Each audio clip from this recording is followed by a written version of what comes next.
To Name Confidential Live.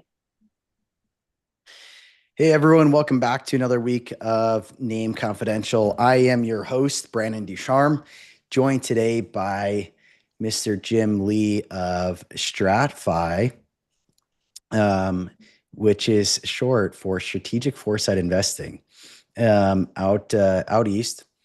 Jim, thanks for joining me today. I was just mentioning before we hopped on this that we've got this really this might be like the ultimate indicator of knowing you're going to have like a 3 or 4% down day in the market is every time me and you get together to do a podcast of some sort, all of a sudden that day it's like it just feels like the floor falls out a little bit. Yeah. And I know last time we did a podcast together was back in December, and kind of that we talked about the Hindenburg kind of omen indicator, popping off, and kind of came through, and it was just an interesting day. And then obviously markets ended up rallying higher, into the end of the year and into early Q1 before the, tariff tantrums earlier this year. So I don't think it's an indication of anything significant, but it sure is at this point comical. Yeah, we had a very like near miss bear market. I think we were off like what 19.5% on the S&P at one point this year during the, Yeah. tariff temper tantrum. And then it all reversed and, everyone is happy for a while. And now people are asking about cycles again, right? Well, So, and yeah. yeah. And so interesting conversation. Like that's been um, your area of expertise, right? Like I'm not Mhm. a big cycles guy. You are very big on cycles and cycle analysis. I know what cycles are, and I have an appreciation for them. I certainly think they exist, but the quant work that you do around them is certainly more in depth than what I do.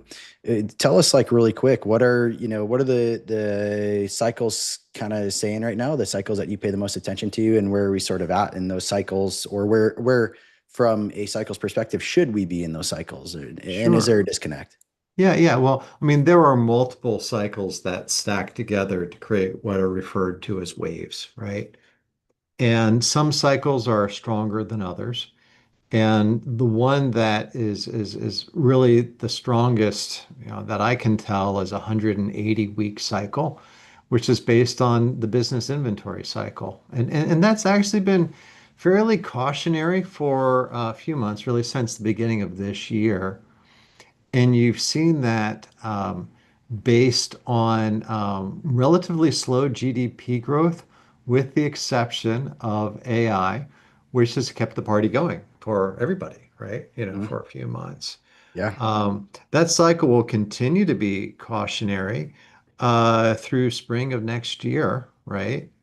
So I still maintain slightly higher levels of cash than usual in client accounts. In terms of defensiveness, you've got cash and you've got gold and precious metals. They've both worked reasonably well, Yeah. although we've had a little bit of a portfolio drag, honestly, because of the cash levels that we carry. Yeah. Well, and precious metals is interesting here. They've gone on this just rip roar this year. Mhm. Um, and that's largely around what people are referring to as the debasement trade. Mhm. Is sort of, I think that's a relatively accurate narrative, if narratives are your thing.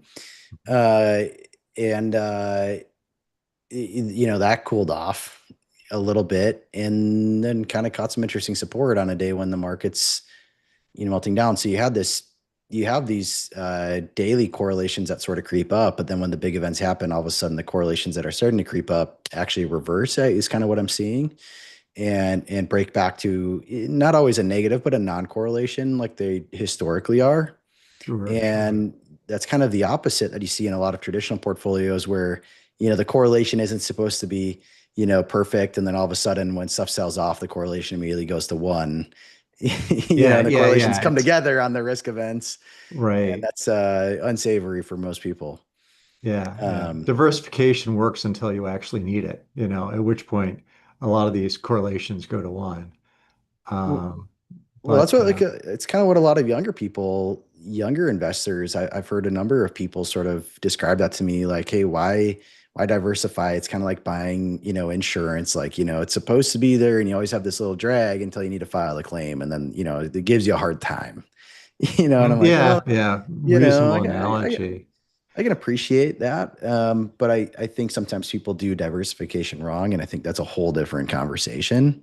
Mhm. But so cycles have been an interesting thing, Jim. Like it sounds like the business inventory cycle has kept things slightly risk off, since the beginning of the year, which for Yeah, a period of time probably looked really like a great, brilliant, right? great move, Right, right. Hmm. When does that come back online? Because there's, like we hear all this stuff from the narrative side, like, well, we're, the real economy or Main Street's in a recession.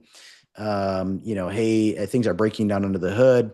And there is a disconnect between like the market's not the economy and the economy is not the market. And the market isn't the stock market. The market is a market of stocks. Hmm. And so in those stocks are obviously businesses and they do have inventory cycles. It's generally understood at least. And so when does that sort of come back online and what are the potential implications of that? And should people be giving, heed to that and considering that as their kind of overall risk picture, risk analysis of the situation? Yeah, well, I use market timing as an alternative to modern portfolio theory. In other words, I use that as an alternative to diversification, right? Because when you tactically shift a portfolio into cash, or at least a portion of a portfolio into cash, you know what you're getting. You're getting cash. You're getting the stability that you want, Yeah. right? Yep. So I use that as a core component actually for my more conservative portfolios. Um, you can use market timing as a way of increasing returns if you're willing to use leverage. If you're not willing to use leverage, market timing is primarily a risk management tool. And the main signals that I follow, the ones that have the greatest fit and the greatest strength are still relatively defensive. So I've participated in the upside in my growth portfolios primarily because I have a lot of really high beta stocks, a lot of really aggressive growth stocks and AI and data management and crypto and so forth. But I've also kept a higher cash allocation as well. And I've also been taking some profits on some of my AI infrastructure holdings. Now, what's interesting is we run some quantitative analysis here, and our quant screens really started to load up on precious metal stocks a month or two ago, which I thought was interesting. And we now have two gold stocks in our growth portfolio. And I was at a conference last week, and the portfolio managers are like, gold's really not a growth stock. And I'm like, it's behaving like it, right? Yeah. Like Yeah. Oh it yeah. qualifies it based on earnings growth and earnings momentum, but with a little bit lower correlation to everything else that I've been doing. So we have two or three gold stocks, and in our ETF portfolios, we tend to hold physical gold ETFs as well. And it's been, one of the best performing commodities this year. Hmm. So, there you have it. Seems to be working. Even today, it has held up better than most diversifiers. So, yeah, I'm good with it. That is that is true. I'll just say that. Um, I think, I mean, well, actually, so, I mean, if you look at like from an index perspective, the gold miners Mhm. ETF was actually positive on the day. Gold was positive I on the day. know, I know.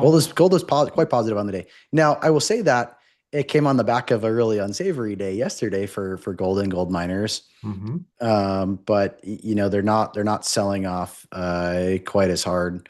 Um, and we'll see what becomes of all this. I think some of the things that people forget about in the mining stocks, that's like an interesting mashup of macro and fundamental analysis is that from a fundamental perspective, I mean, they just got beat down so For hard like a almost decades, long time. like for a long, long time. Yeah. And they're Mhm. well, and they're notorious for being like poorly run, and that's why they got just absolutely beat down. But they were forced to deleverage, like a lot of them. They deleverage their balance sheets Yep. a little bit more, lean and mean. And the problem is you can get lean and mean, but like if you're mining stock and the price of gold isn't making a significant move, or the price to get it out of the ground is high, or labor costs are high, and labor's tight, or you can't get the equipment because of supply chain constraints. Well, there you own a big piece of dirt, and so it's not producing, cash flows, which, drive the multiples, and people care about free cash flow, especially on a fundamental basis. So Hmm. there Hmm. really wasn't a ton of interest. And then all of a sudden you have, not only does the price of gold, so not only has like supply chains largely come back on at post COVID, Hmm. tailwind for mining stocks. You have some easing of the labor, conditions that we were facing a Right. couple of years ago. Hmm. Positive for mining stocks, right? People Hmm. want to show up for work for Hmm. a wage, and then you have the price of gold starting to absolutely go parabolic, right? I mean, so that would be good for mining stocks. Hmm. And then to top it all off, right? You get Trump gets elected, and drill baby drill, and people think great for energy sector, but you know what it is generally bad for the price of the commodity. So oil has thus been, just gotten smashed, and so if oil is your, proxy for fossil fuels, your input of the cost to operate your machinery and get it out of the ground, then that also becomes sort of a tailwind for mining stocks too, in my opinion. And so all of a sudden you have these Yeah.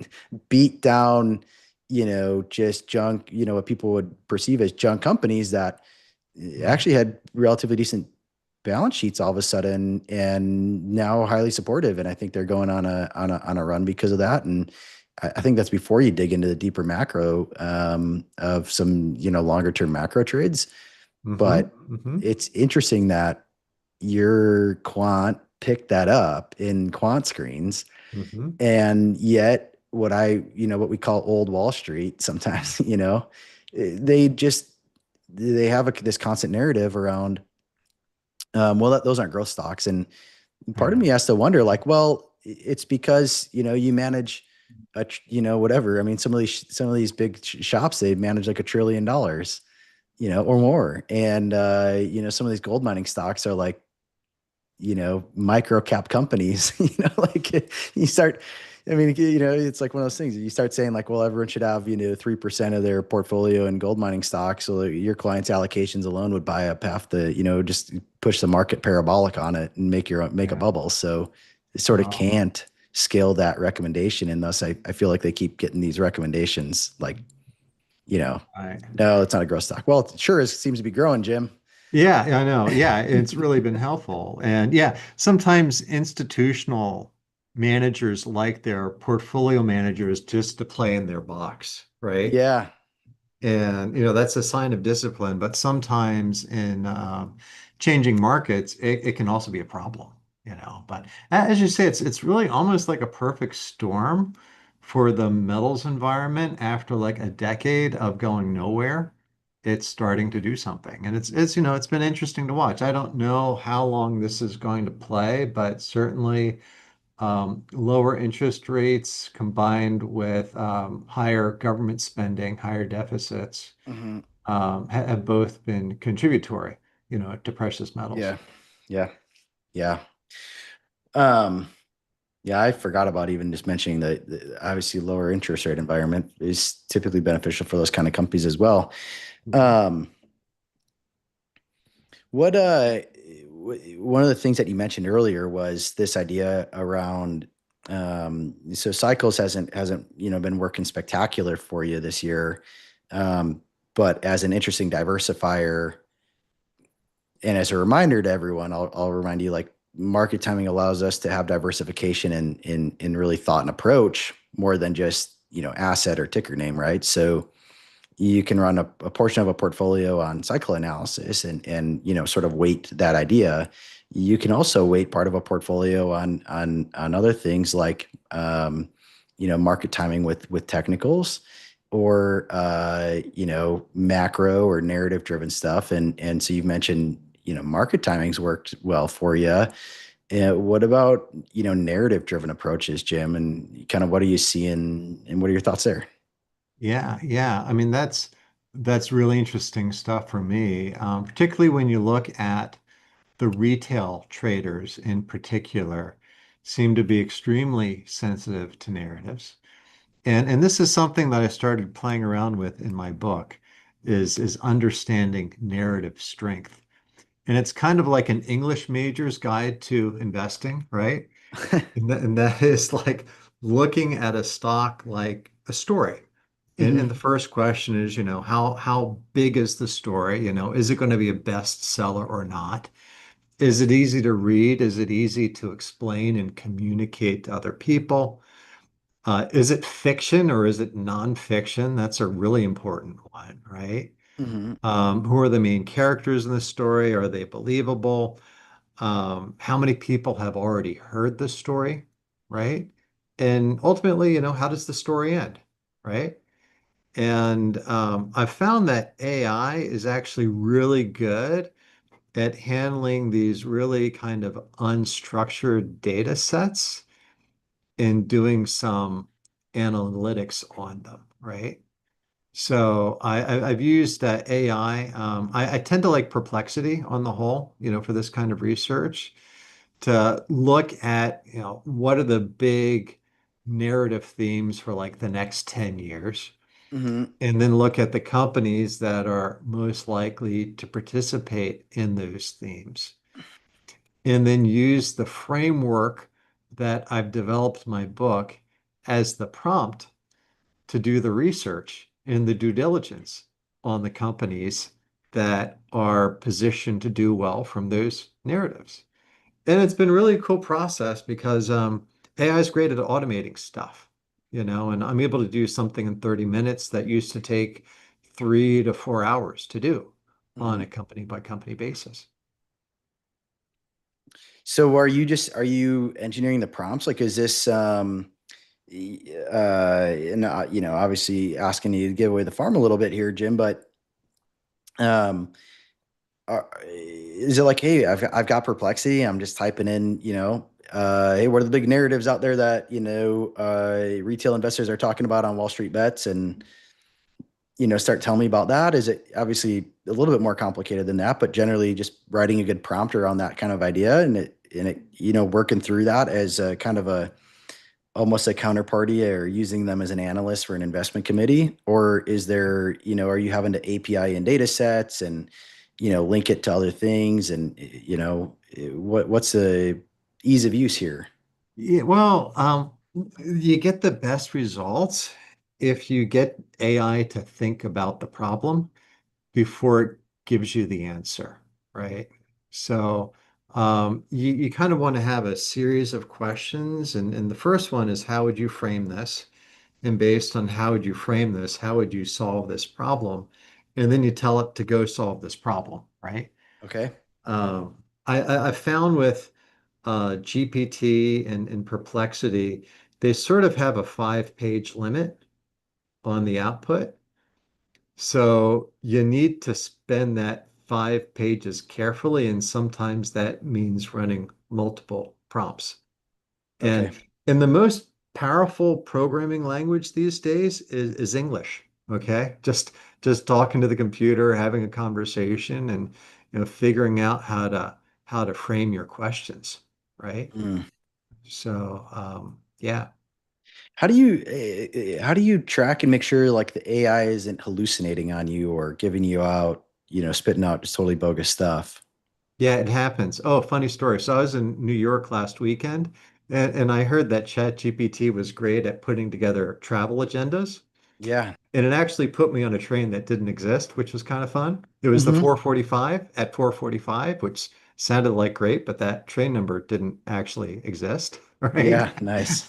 So I think like GPT is better at more creative stuff, but you got to fact check it because it's a real confident bullshitter, so to speak, you know? And I tend to like Perplexity a little bit better because everything's footnoted and referenced. Yeah. And if you have questions on anything, you can see where it's coming from. Another platform that I've been using more and more is called AlphaSense. And I was at a conference with them last week, and they're big advocates of kind of a walled garden approach, right? So your output's only going to be good as the data that goes in, right? Yeah. And, a lot of good AI is about the care and feeding of data. So they tend to source a lot of their information from expert interviews, from Wall Street transcripts, from company filings, so that you're not just getting someone's opinion off of Reddit, for example, Yeah. right? So I think that's enabling them to have a more robust and factual analysis. Hmm. And yeah, that's something that I'm working with more and more these days. Very cool. Um, yeah, we're in between, like, I don't know, let's sum it all up and get sort of your macro take here, Jim. Like you do cycle analysis, which puts you at, sort of this risk off regime still, or cautionary regime. Mhm. Um, you've got the market timing toolbox as a CMT. You've got this fundamental portfolio construction as a CFA, with the help of AI. Mhm. And then on top of that, you're just a well-seasoned investor, right? You've been doing this for a very long time. You've managed some, I know that you've managed some big institutional portfolios and done some, high level stuff in your career. What's your general take on, like, just where things are going? Everyone's knee jerk reaction on a day like today is always, man, this is the end. This is the beginning of the end now. Right, right, And right. I remember in December, you told we kind of had the same conversation, and I said I think value might come back into favor, and you kind of chuckled and you're like, this is still a growth story. Don't get distracted. It's a growth story, and it was like, man, it was like a week later, like value sold off really hard, actually. Well, growth just screamed. And then it looked like value really was charging back in Q1. And what you realize is, dude, it was just charging back to where it was after its big sell-off. So the year-to-date numbers looked okay, but it was really because it was just went into a drawdown at the end of the year. Mhm. And growth continues to outperform, on the back of the tariff sell-off. Growth has outperformed in a significant way. And even today, like value sold off hard as well. And I bring all that up to say it's it's not always cut and clear as people think, and you've got an interesting perspective. So I'm curious on where you think things Sure. sort of kind of go from here, and feel free to obviously state what your time frame associated with that move. Yeah.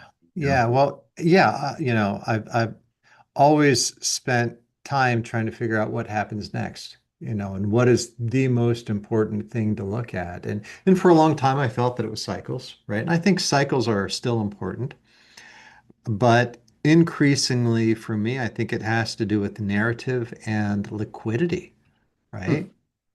Particularly when you have a market that is so heavily dependent upon index performance and Yeah, index investing.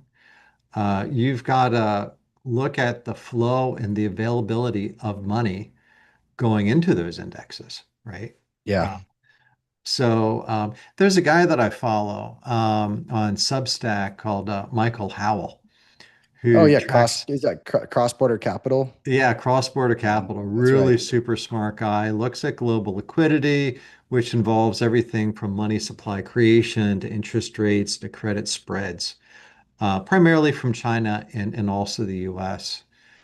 And he felt that liquidity changes show up typically like 3 to I think 6 months later within stock prices. That gap is probably shortening up as we speak. But liquidity is still relatively favorable. There's still a lot of money swishing around the system. With lower interest rates, people are losing patience with their, 4% yielding money market funds. So that's going to tend to go into the market.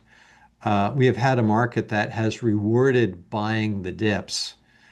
And until we have a confirmed breakthrough in trend, this still looks pretty bullish to me, right?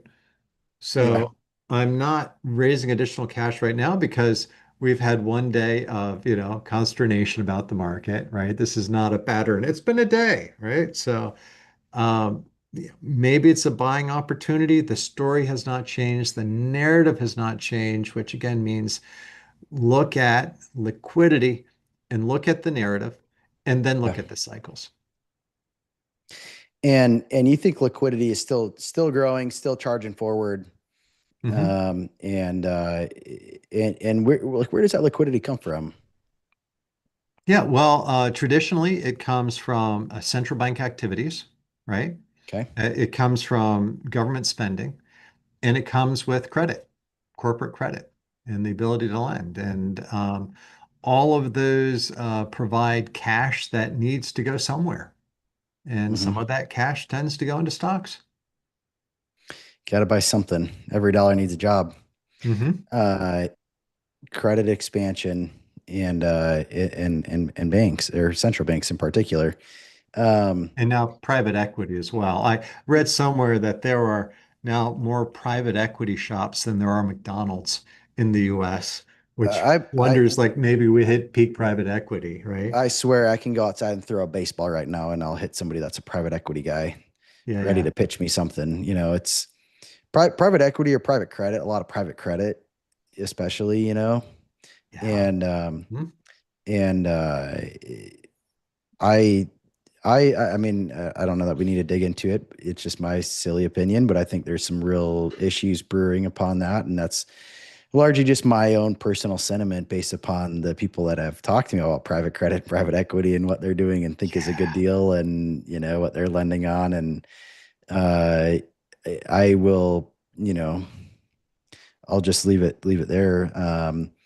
Do you find it all interesting? Like, did you happen to notice that high yield bonds like sold off like starting like earlier in this week, and Yeah. high yield bonds like totally were de-risking Hmm. before today, Hmm. um, Hmm. Yeah, almost that's an one of the first early parts of the indicator. chain, right? Yeah, The chain of events you look at high yield credit first. Yeah. yeah. Hmm. So yeah, I just found that interesting. I kind of was coming for today, and I think from a technical perspective, and correct me if I'm wrong, but or you think I'm wrong. I think that we could see a little bit more volatility here, and we could see a little bit more downside. I think the volatility pickup has increased the propensity or need for some of the systematic funds to sell into this now. Yeah. Um, but uh, Yeah. but as investors, if you got to define what kind of investor or trader you are, right? Because if you have even a little bit longer time horizon, this is Hmm. some noise you might want to look past a little bit, right? Because like you were Yeah, saying, this too the shall narrative hasn't pass. changed and liquidity hasn't changed. So um, I kind of But it joked around might feel that way. But yeah, I was really surprised when I looked at my market timing calendar. It's in the market only 2 days for October and November combined. Like it's Yeah, really out of the market for the yeah, next few weeks. And I- you know, and then it's all in, pretty much for the month of December. So I don't know if that's going to hold true or not, but we have been overbought. We have been due for a pullback. I've been telling people like a 5% pullback would be perfectly normal. And as of today, we're already halfway there, right? yeah. Well, and So, I, yeah. I I think you're being almost like a little bit generous, or maybe I'm just leaning a little bit more towards, doom always. But I think you could see even just a little bit more than that, and it wouldn't change the narrative in a meaningful way. I mean, Yeah, yeah. if you catch support right here, you definitely nothing's changed because you really aren't breaking to a new like a lower low in the market, right? From just a quick Yeah, trend kind of we idea. haven't hit that yet. Not yet. Yeah. Well, and I think even if we violate that, like a minor violation, a change of trend, you really probably don't argue that the trend is really significantly, violated, lower low until you're down at like like, I don't know, maybe even like the 62-ish hundred level, on the S&P. Right. And that's like, it's a bit further down than where we're at, but, Yeah, it's been a bit extended, a but, little frothy. that's another 5% down from here or so, but, Mhm. so you're thinking five, I'm thinking, eight. Yeah. That's not bad. I think that's where you get some really interesting buying opportunity.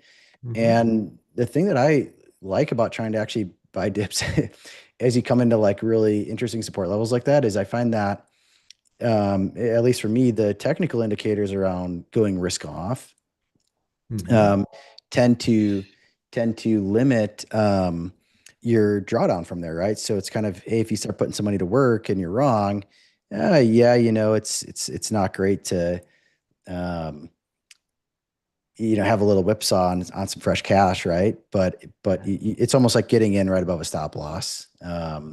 If you think about it like in that rudimentary way, but um, I'm looking really quick at, like, I'm just pulling up like a 200-day moving average. Oh yeah. And your Hmm. 200-day moving average is all the way down on like this market has gone up so fast. Yeah. The 200-day moving average isn't even to 6,100 yet. Yeah. And Right. that's generally like you can generally find a spot of support in most bull markets. You're going to get a really good spot of support at the 200-day moving average, but that's not even till, yes, like 60/50 or so, and or 60/30. And I mean, that's 7.5% down from where we kind of closed up today. Yeah. Yeah. And I would have to say that's still relatively healthy bull market activity. I think so. Yeah. I mean, yeah, the narrative hasn't changed to the point where I'd be really concerned at Yeah. this level, about the big story. I Yeah. think it's still largely constructive at this point. I use accumulation distribution as an indicator to see whether those support levels will be supportive or if Hmm. they will be broken. So Hmm. that's, one indicator that I found to be, pretty useful at this point. And Yeah. then, the 50s, hundreds, and 200-day moving averages, I think, are pretty classic too. Yeah. Well, I think if we find Monday to be a similar down day, and you have that kind of speed to it, I think pretty quick we get to oversold territory on momentum What do on you a think number of about momentum selling puts, indicators. out of the money puts? Would you do that right now with your own money? Because, clients, right, or a different story, but with your own money, would you Um, sell out of the money puts oh man, if I on had a little stuff you bit more, like? I don't have. I'll preface this by saying like I don't have a lot of edge in options. It's not Hmm. where I spend most of my time thinking about stuff. At least from the perspective of trading options, because I really focus my time on what I can do for clients, and so I'm generally invested alongside them. But like, yeah, I think if you were gonna do that, you'd probably look to. I would really be wanting to be pretty risk controlled on that, so I'd be looking at probably doing from here, like if implied vol stayed high on Monday, I'm probably looking to sell a put at the 200-day moving average, but sell a put spread. So I'm probably buying something at, To limit the downside yeah, 5% below that, or so, you know what I mean, 6-7% below that, just to, if you're wrong, you're not annihilated. well, yeah, you right. know. Hmm. But I wouldn't feel comfortable. I probably wouldn't be the guy to put on like selling a put like another 2% down or something like that. I just don't, you know, if you say, hey, there's a lot of support, there was a lot of resistance kind of on the way up in that 64.50 range. That'll probably be a good area of support. So I'll sell a put at 6,400.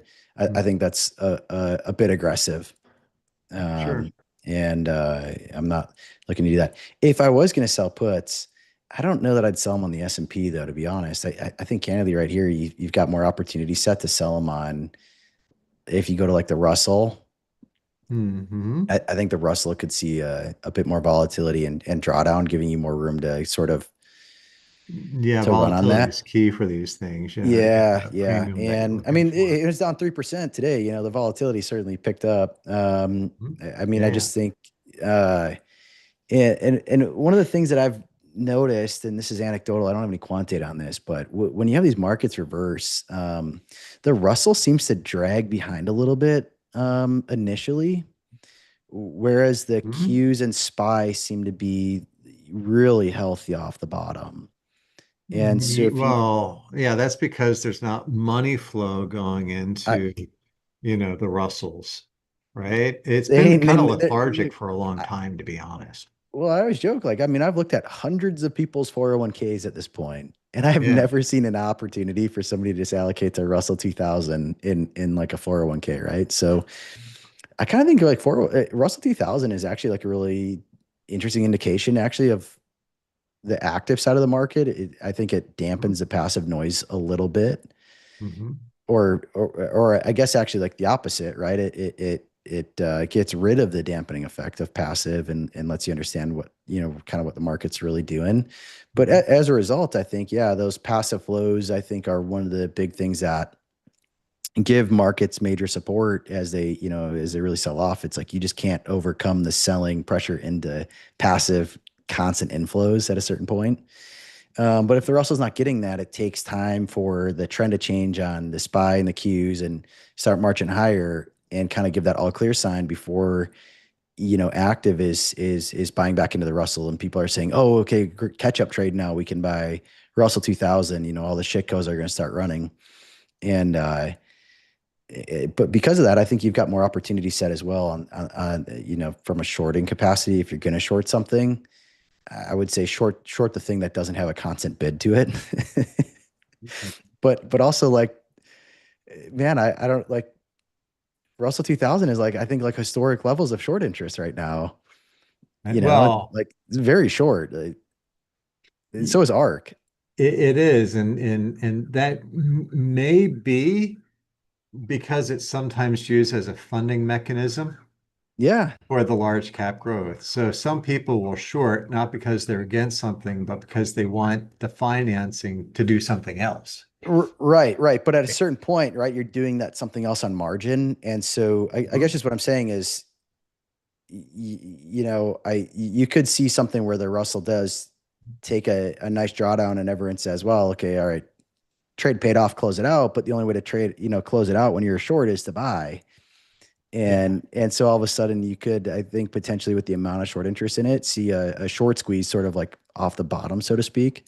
I Mhm. mean, right, like what's like people don't talk about this, but I think what was it the day Lehman got delisted, they were up like 35% on the day or something like that. Yeah. Yeah. Yeah. Yeah. It Yeah. was like you got to close out the shorts while you can, like just close it out for a clean position, and so the more the market sells off at a certain point, I think that short interest, if it does pay off for people, it turns into a short squeeze, not to new highs, but back to, I mean, it's still a rocket from wherever Yeah. this For a day or happens. two. Like, yeah, Yeah. it happens very quickly and then it's done. Yep. Yep. Which is oftentimes actually like a great new shorting opportunity Yeah. in a Yeah. lot of When it's cases. done, yeah, Yeah. then Yeah. you Once the short it shit, again, right? but nonetheless, like you want to be careful against getting off sides on that. You know what I mean? It's Hmm. so shorting's tough to pull off because of that. I don't do it often, right? Yeah. Um, yeah. Although I did short Nikola. Do you remember that? Like the electric truck, which was like a complete fraud. I did short that one. I'm pretty sure that guy was like from my little town of St. George here. Oh, So really? yeah. Oh, wow. Local That connection. was the Sorry one about that was the that. one that they sent the semi downhill to make it look like it was driving, right? That one. I think that's the Yeah. one. I think that was Nicola. That's the one. Yeah. Yeah, yeah, yeah. I think that guy lives a couple miles from me. I had no idea. That's Yeah, I've interesting. heard some interesting stories on that I will not Hmm. get into on a right? public podcast, but Local knowledge, local flavor, right? just hearsay stuff. But yeah, interesting story though about fraud Mhm. for sure.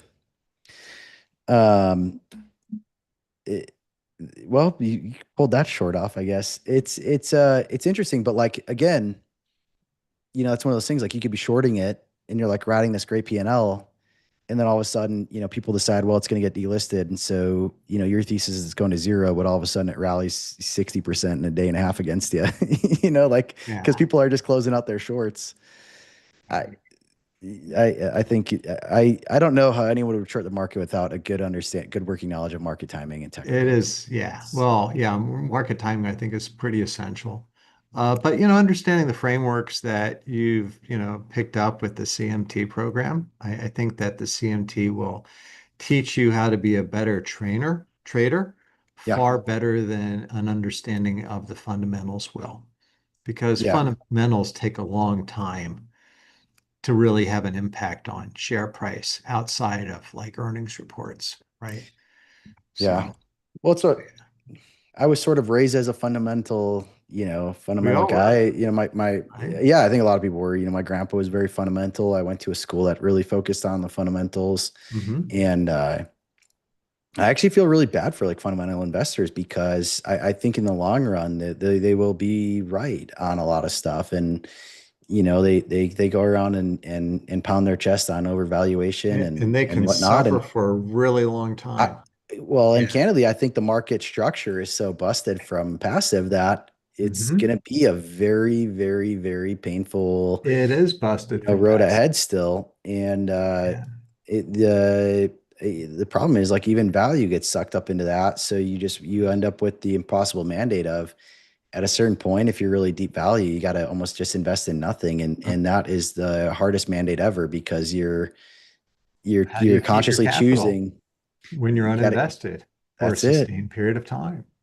That's a tough business proposition, right? Tough business proposition. And even if you're somebody managing your own private capital, right? Like, so you can't even get fired, you're just somebody with $1 billion, and, it's like Right. you still, to what extent are you willing to, go all in on that idea? It's at a certain point, you have to do something, right?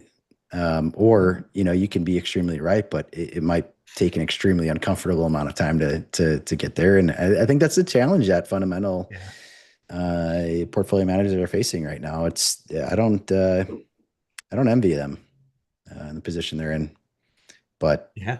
nonetheless, I think as CMTs, right? And you get a poke fun at both sides, Jim, because you have a CMT and a CFA, Right. but Yeah, I do both. like, as CMTs, or you say like, well, you just got to trade the market in front of you. Yeah. It's always a Yeah. great, Yeah. it's like, what is, um, our friend over at he's not at stockcharts.com anymore. Jay Capel. No, no. Oh, he does a show like every day. And he's got a podcast, Market Misbehavior. Um, oh man, it's gonna come to me in a minute. Sure. It's Feeling okay. really bad. Yeah. Yeah. Anyways, but he Mhm. always says like it's a great time to own good charts. It's like, Right. Right. Right. and as a CMT, that resonates with me. But I also have an econ professor from college that thinks I'm nuts. So you know, Yeah. Well, to each their you own. got to do what works for you, right? And the markets will prove you one way or the other, I think. And sometimes you need to have the behavioral flexibility to, decide what's working and what's not. So, And identify what your own game is and time horizons, and play the game accordingly. yep, you So got it. anyways, well, hey, we're running out of time here today, but I appreciate you taking time and sharing some of your insights today, Jim. It's always a good time talking to you. I appreciate Oh, yeah. your intellect and willingness to share always. Are you going to be at the conference here in Chicago in a couple weeks? Absolutely. Yeah, wouldn't miss it. These are some great guys. They're all active managers. They're actively engaged in the process of managing money. And, the technology providers are great. The speakers, I mean, it's a great way of getting up close with really some legends, in our Yeah, field. Yeah. and within a fairly small audience. And I've always been impressed by the lineup that they have. Yeah. They're great conferences. They've been some of the highest value, things I've done in my career. Um, and I've made some great friends in name. And that's why, that's why I take my time to help, a nonprofit put on a podcast like this is because the members of the organization have been so generous to me. So, Yeah, um, anyways, well, we'll see you in Chicago in a couple weeks, Jim. And, until then, we will see y'all out there. I know that's the plan. Cool. Thank you. All right.